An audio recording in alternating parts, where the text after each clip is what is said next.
Roshni, and I'm a member of staff here at Edinburgh Central Library. With help from our library users, we've created a public mural honouring the trailblazing women of Edinburgh, both past and present. And thank you to everybody who contributed to this, whether you helped spread the word, made a nomination, or even hand-painted one of the portraits.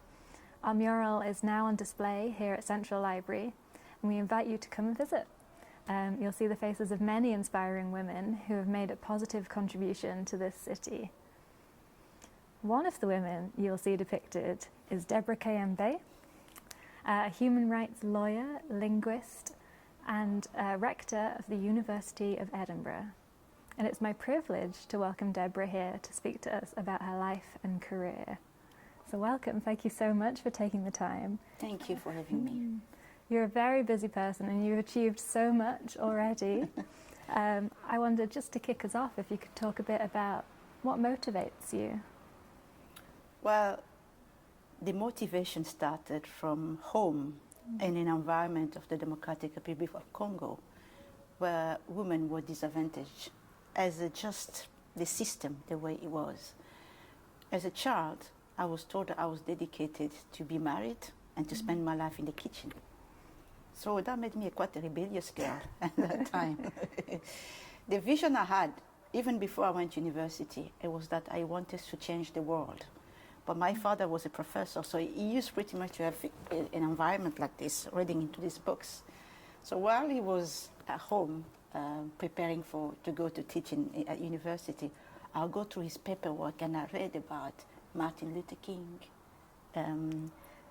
those people in America who fought for equality for people. So that aspiration for me to see every people living in harmony and peace was something that motivated me at a young age. At school, my teacher would always tell me, you need to go to law school. And some of them would tell me, you need to go into politics. So in that context was the aspiration that brought me eventually to go to university, which was not an easy thing to convince my parents that I have to go to university.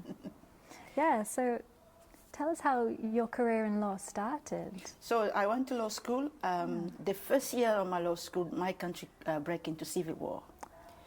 And one of the people who were the most attacked during this civil war was women.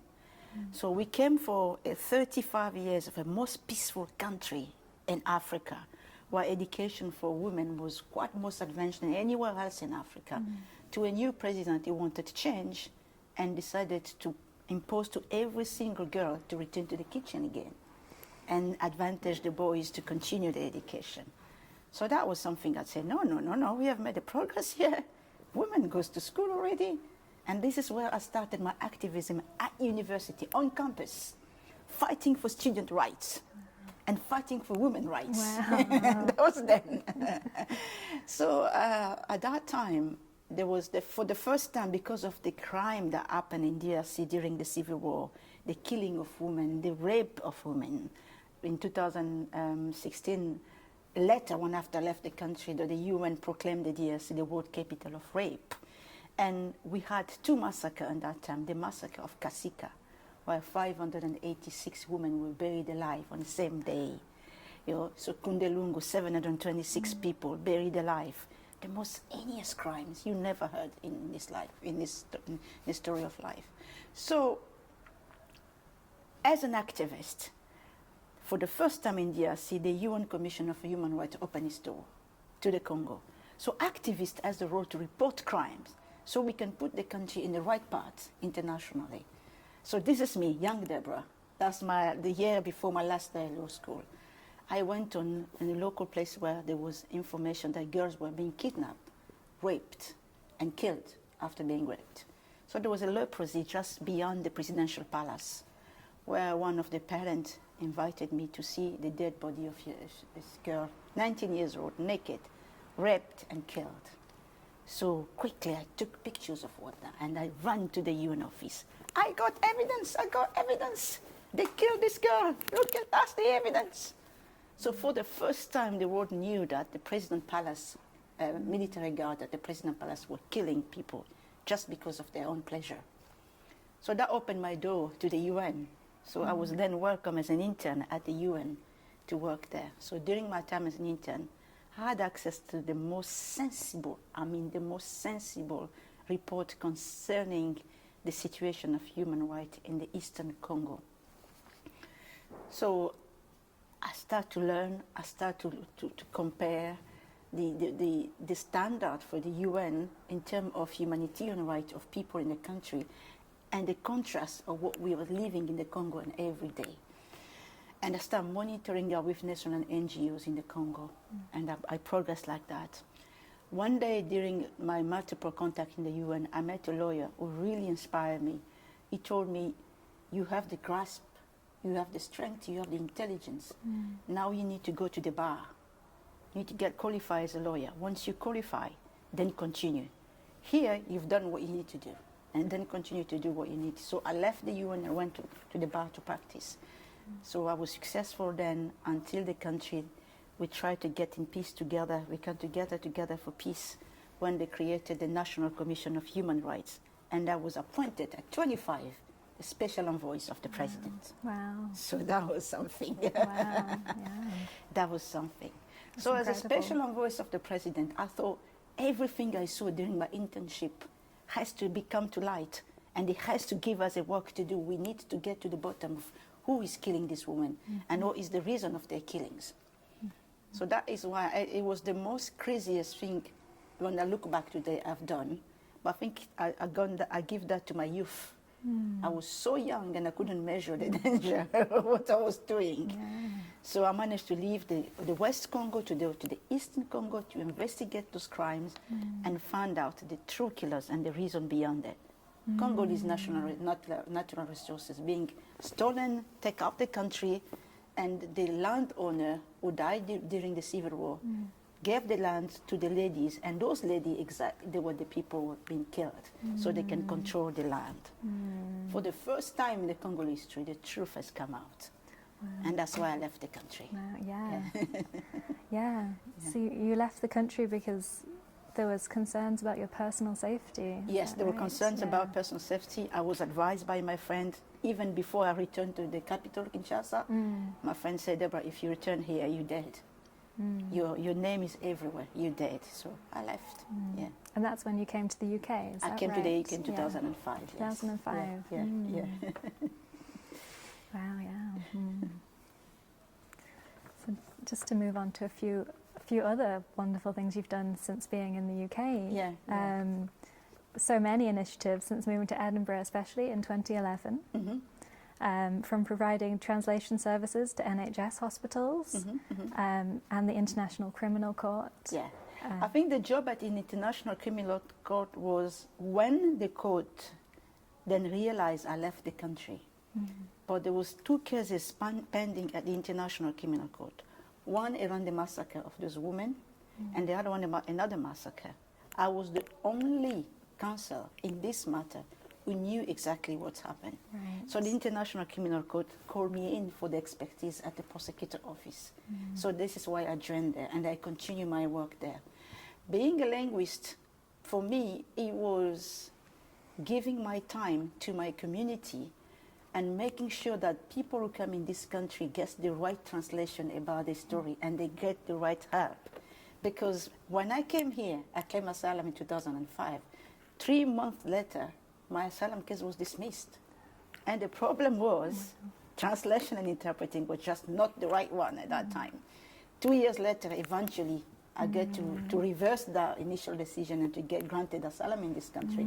But my most important objective around me being a linguist, it was to help the communication between those who come in this country, particularly from African background, and to get what they wanted. But it went way out the limit. I went to cover 15 states in the United States of America.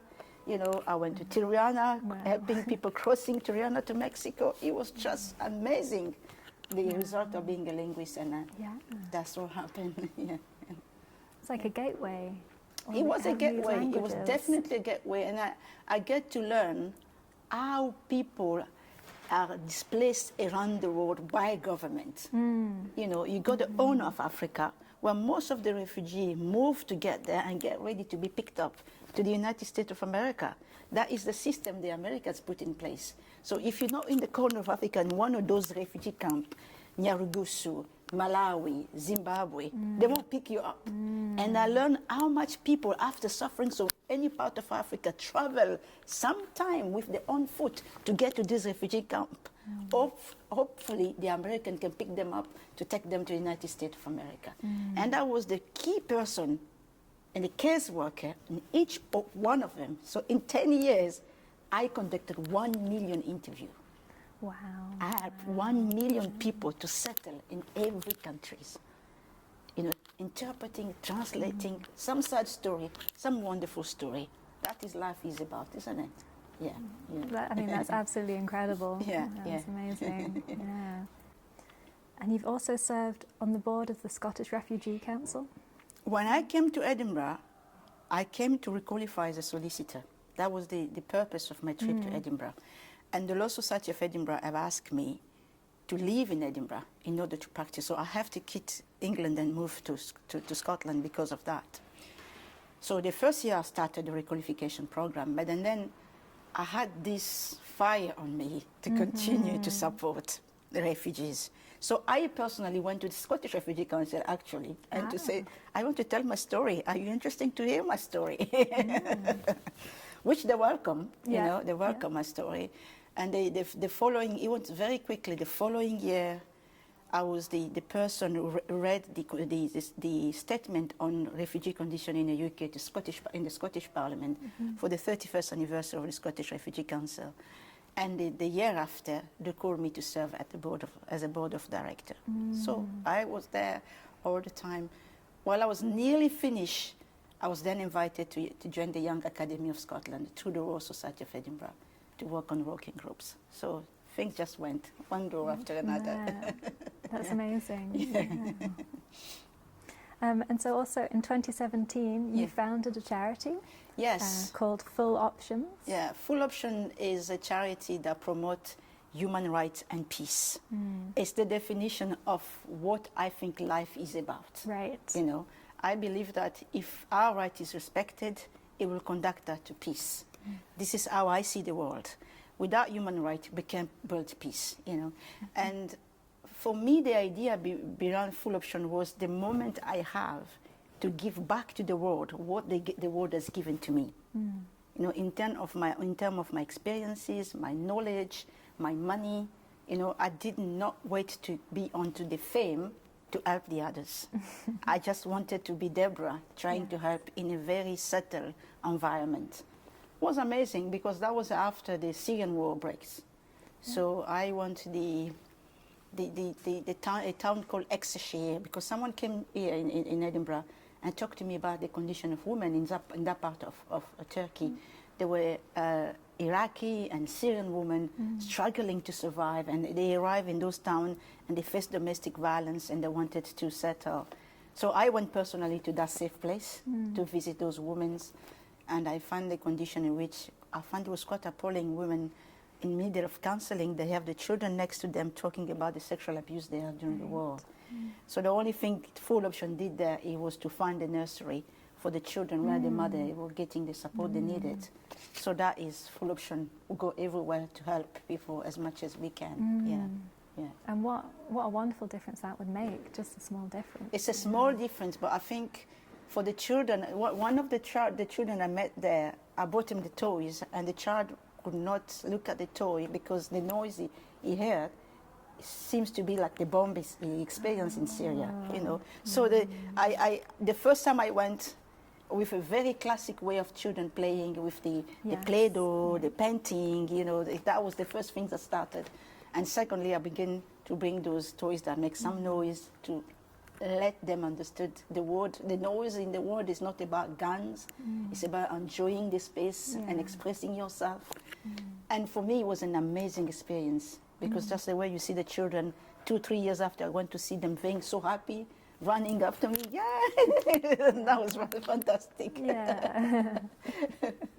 That is amazing. It is amazing, yeah. I wonder if you could tell us about your 2022 Freedom Walk campaign. Well, the Freedom War campaign is a result of me being victim of racism for so many years. Yeah.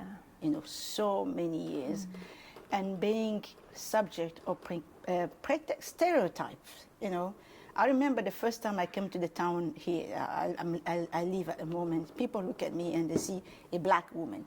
They think this black woman is uneducated, and they think this black woman is probably running from somewhere.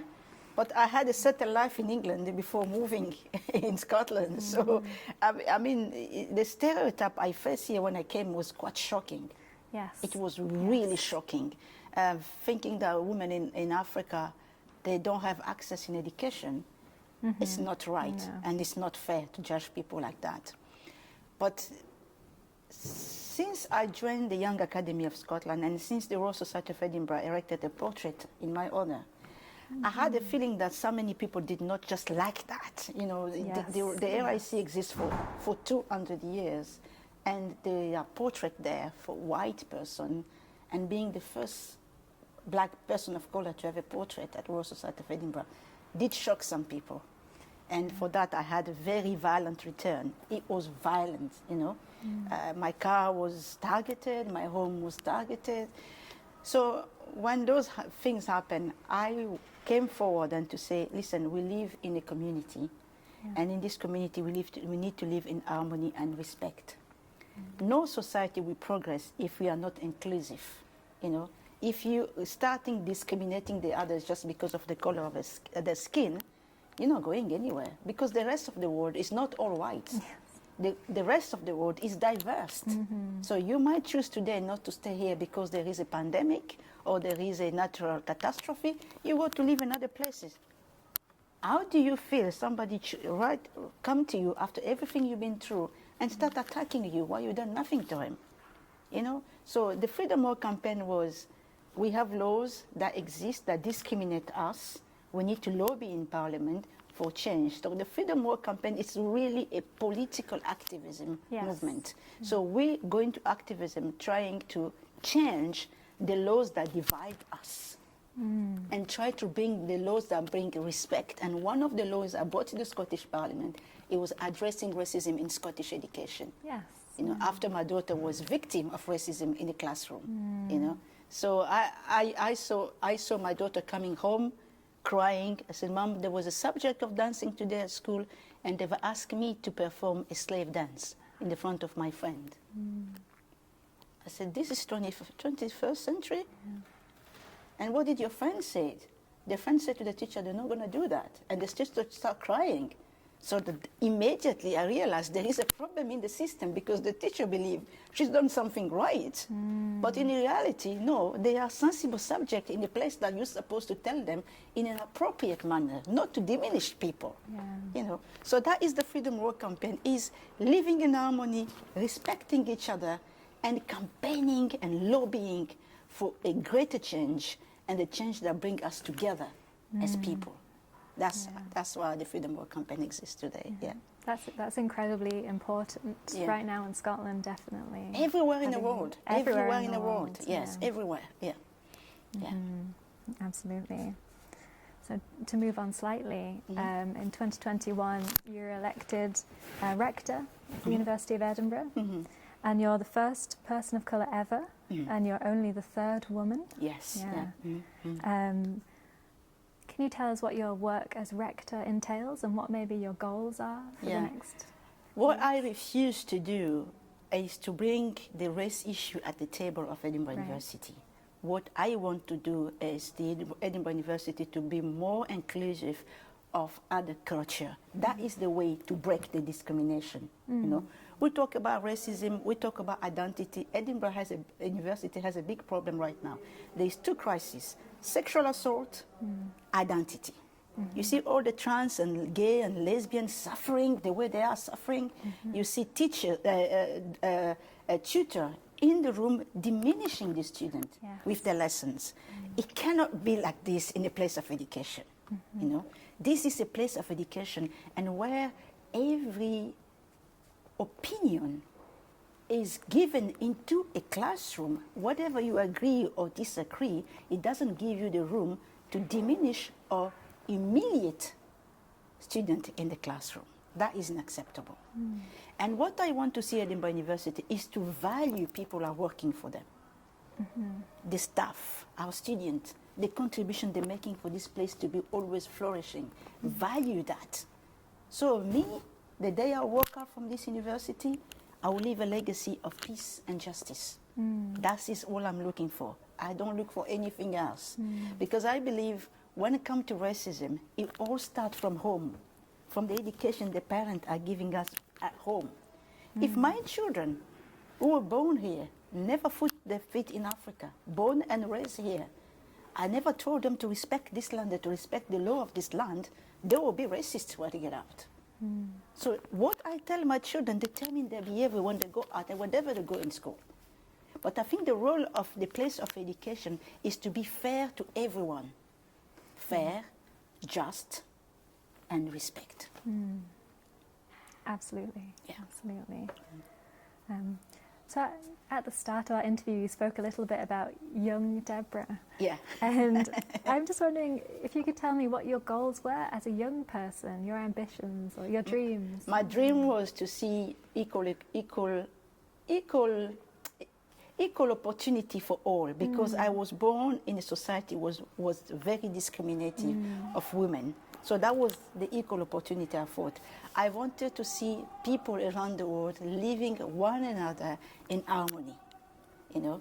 And peace was always something I was always looking for everywhere, and justice, always. Yeah, I wonder how you find joy, or what gives you hope when you're fighting these campaigns. Yeah, people still asking me this same question all the time. You've been through so much, and you're fighting very difficult fights. So where do you find your strength? Yeah. My faith in God first. That's one thing, because I do believe deep in everything we are doing, I am doing, God is guiding me in what I am doing. Although I have many step back, but my success always gone 360 degree. So many step back. But when I get to almost at the end of the tunnel, there is a light coming on there, and that light brings me in a new place. You know, so the setback I had gave me the strength to continue. So I have to say I'm resilient. I'm a very resilient person. I'm a very determined person, and I don't like to judge people. You know, judgment for me is not something that I like to do. What I like to do is to listen to people and open a dialogue between myself and those people. That is my strength and all those I'm doing. Yeah. And I think that's very clear in all the work you've done. Yeah. So just moving on to my final question for today. Yes, okay. It's can you name or speak about any women, past or present, that inspire you? Yes, there's actually two women. Yeah. The first one, it's a woman called Sarah. Ah, yes. Sarah. She was the first head teacher of the South Morningside Primary School and here in Edinburgh. And she was the first Asian woman to teach in a Scottish primary school. I can tell you the experience of me being a black mom to two children, and the experience of the interaction I had in primary school with head teachers. When the head teacher does not know your culture, it's a terrible thing. It's almost a chaos every day when you speak to them. And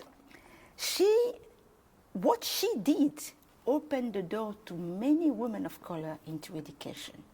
The first head teacher to walk into a primary school.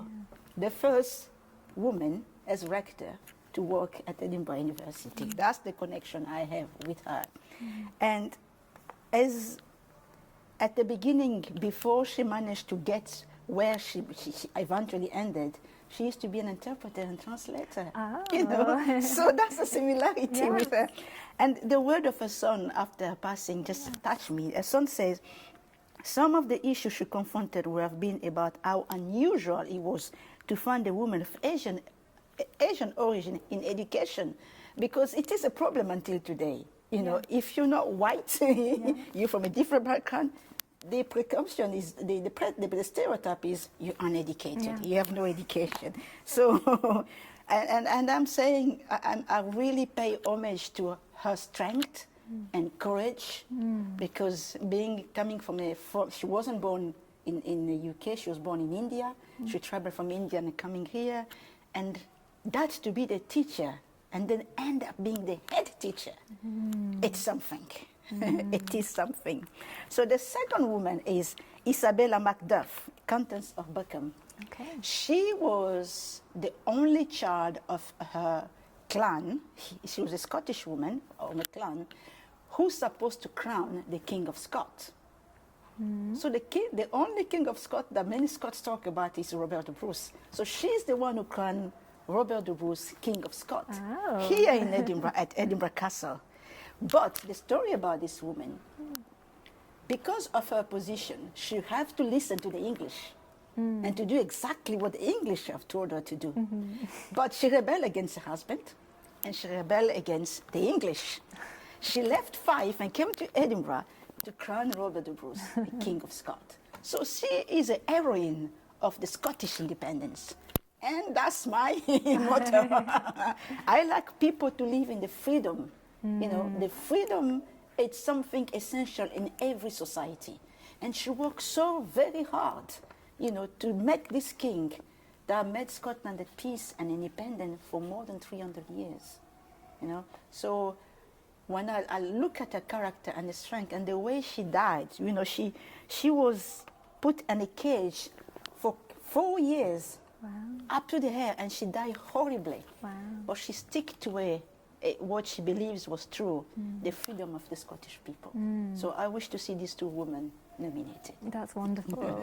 Thank you so much. This has been such an amazing conversation. I've learned so much from you already, and just in this chat between us. Thank you very much. Thank you. It's absolutely wonderful to have Deborah as a figurehead for our mural. Thank you. Our mural is now on display at Edinburgh Library, so please come down and visit it. Visit us at Central Library. Yeah. And thank you so much, Deborah. Thank you for having me. Thank you.